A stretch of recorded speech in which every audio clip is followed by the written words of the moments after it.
ಇತ್ತ ಬಳ್ಳಾರಿಯಲ್ಲಿ ಕೂಡ ವ್ಯಾಪಕ ಬೆಂಬಲ ವ್ಯಕ್ತವಾಗ್ತಾ ಇದ್ದು ವಿವಿಧ ಬೇಡಿಕೆಗೆ ಆಗ್ರಹಿಸಿ ಮೆಡಿಕಲ್ ಶಾಪ್ಗಳನ್ನು ಕಂಪ್ಲೀಟ್ ಆಗಿ ಬಂದ್ ಮಾಡಲಾಗಿದೆ. ಬಳ್ಳಾರಿ ಜಿಲ್ಲೆಯಾದ್ಯಂತ ಇರುವಂತಹ 800ಕ್ಕೂ ಹೆಚ್ಚು ಮೆಡಿಕಲ್ ಶಾಪ್ಗಳನ್ನು ಈಗಾಗಲೇ ಕ್ಲೋಸ್ ಮಾಡಲಾಗಿದೆ. ಅಪೋಲೋ ಮೆಡ್ಪ್ಲಸ್ ಆಸ್ಪತ್ರೆ ಹಾಗೆ ಮೆಡಿಕಲ್ ಶಾಪ್, ಜನೌಷಧಿ ಕೇಂದ್ರವನ್ನು ಹೊರತುಪಡಿಸಿ ಬಹುತೇಕ ಎಲ್ಲ ಶಾಪ್ಗಳು ಕೂಡ ಕಂಪ್ಲೀಟ್ ಆಗಿ ಕ್ಲೋಸ್ ಆಗಿದೆ. ನಮ್ಮ ಪ್ರತಿನಿಧಿ ವಿನಾಯಕ್ ಸ್ಥಳದಿಂದ ಪ್ರತ್ಯಕ್ಷ ವರದಿಯನ್ನು ಕೊಟ್ಟಿದ್ದಾರೆ, ನೋಡೋಣ.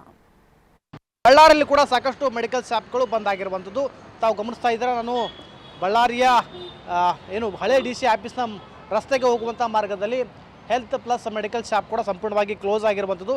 ಕಾರಣ ಏನಂತಂದರೆ ಅವರ ವಿವಿಧ ಬೇಡಿಕೆಗೆ ಆಗ್ರಹಿಸಿ ಒಂದು ದಿನದ ಮುಷ್ಕರಕ್ಕೆ ಕರೆ ಕೊಟ್ಟಿದ್ದರು. ಅದರಂತೆ ಈಗ ಬಳ್ಳಾರಿಯಲ್ಲಿ ಬಹುತೇಕ ಖಾಸಗಿ ಮೆಡಿಕಲ್ ಶಾಪ್ಗಳು ಬಂದಾಗಿರುವಂಥದ್ದು. ಆದರೆ ಬಳ್ಳಾರಿ ಜಿಲ್ಲೆಯಾದಂಥ ಸರಿಸುಮಾರು 998 ಮೆಡಿಕಲ್ ಶಾಪ್ಗಳಿದ್ದಾವೆ. ಅದರಲ್ಲಿ 200ಕ್ಕೆ ಹೆಚ್ಚು ಮೆಡಿಕಲ್ ಶಾಪ್ಗಳು ಈಗ ಸದ್ಯ ಓಪನ್ ಆಗಿರುವಂಥದ್ದು. ಆದರೆ ಮೆಡಿಕಲ್ ಡ್ರಗ್ ಕಂಟ್ರೋಲರ್ ಆಫೀಸರ್ ಹೇಳಿರೋ ಪ್ರಕಾರವಾಗಿ ಅಪೋಲೋ ಆಗಿರ್ಬೋದು, ಮೆಡ್ಪ್ಲಸ್ ಆಗಿರ್ಬೋದು, ಜನೌಷಧಿ ಕೇಂದ್ರಗಳಾಗಿರ್ಬೋದು ಮತ್ತು ಖಾಸಗಿ ಆಸ್ಪತ್ರೆಯ ಪಕ್ಕದಲ್ಲಿ ಹೊಂದಿಕೊಂಡಂತೆ ಏನು ಮೆಡಿಕಲ್ ಶಾಪ್ಗಳಿದ್ದಾವೆ ಅವು ಎಂದಿನಂತೆ ತೆರೆದಿರ್ತವೆ.